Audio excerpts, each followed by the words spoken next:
ময়ো এইটোৱে শুনি আচৰিত হৈছোঁ 17 বছৰ চিফ হ'ল এটা দলৰ প্ৰেছিডেণ্ট তেখেতে মাৰুতি কাৰত ঘূৰিছে এইটো কি দেখাইছে এল্টো কাৰত ঘূৰাইছে না এইটো দুখীয়া বুলি ক'ব বিচাৰিছে নিজকে না এইটো সাধাৰণ মানুহৰ মই ফ্ৰেণ্ড বুলি ক'ব বিচাৰিছে না কি ক'ব বিচাৰিছে আজি হয়তো সৰু দলৰ তেখেততকৈ আৰু সৰু দলৰ নেতাও ইনোভাত ঘূৰিছে বা স্কৰপিঅ' বলেৰত ঘূৰিছে কিন্তু তেখেতে কিয়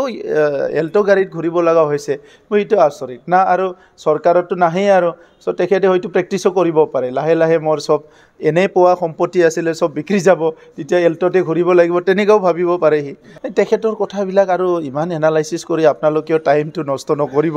ইমান সুন্দৰ ৰঙালী বিহু আহি আছে ইফালে আমাৰ পবিত্ৰ ঈদ আহি আছে ৰমজান মাহ আৰু ইফালে আমাৰ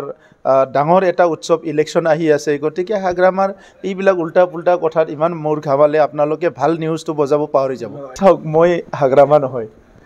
হাগ্ৰামাৰ দল চলোৱাটো ৰজাৰ নিচিনা চলাইছিল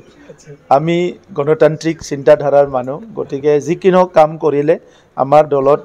বহুত আমাৰ উইংছবিলাক আছে আমি চবৰ লগতো কথা পাতোঁ আৰু চবকো দায়িত্ব দিয়া আছে এইটো কাম ই কৰিব এইটো কাম ই কৰিব গতিকে আজি জেনেৰেল ছেক্ৰেটাৰী ৰাজু নাৰ্জাৰী ডাঙৰীয়া এটা দায়িত্বত আছে মাধৱ চেত্ৰী ডাঙৰীয়া এটা দায়িত্বত আছে ৱৰ্কিং প্ৰেছিডেণ্ট ৰংগৰা নাৰ্জাৰী ডাঙৰীয়া এটা দায়িত্বত আছে চবে নিজৰ নিজৰ কামবিলাক কৰি আছে তো সেইকাৰণে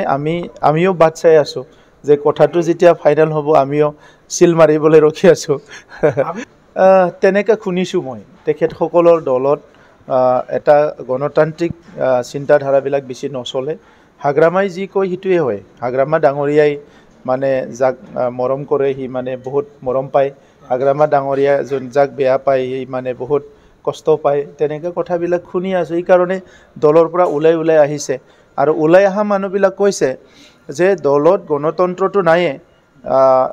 ডেমক্ৰেচি বোলা একোৱেই নাই কোনো একো ক'ব নোৱাৰে আনপিনেদি তেখেতসকলৰ দলত ফিউচাৰ পলিচিৰ ওপৰত একো ডিছকাশ্যন নহয়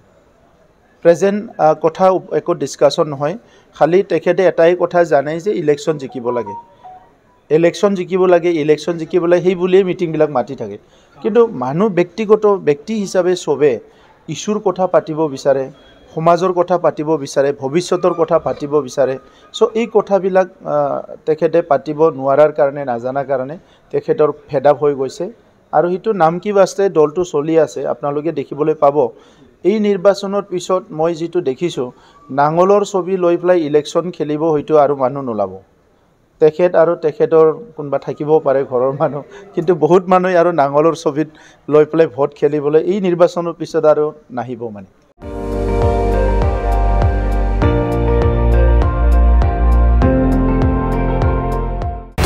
আপুনি চাই আছে ND24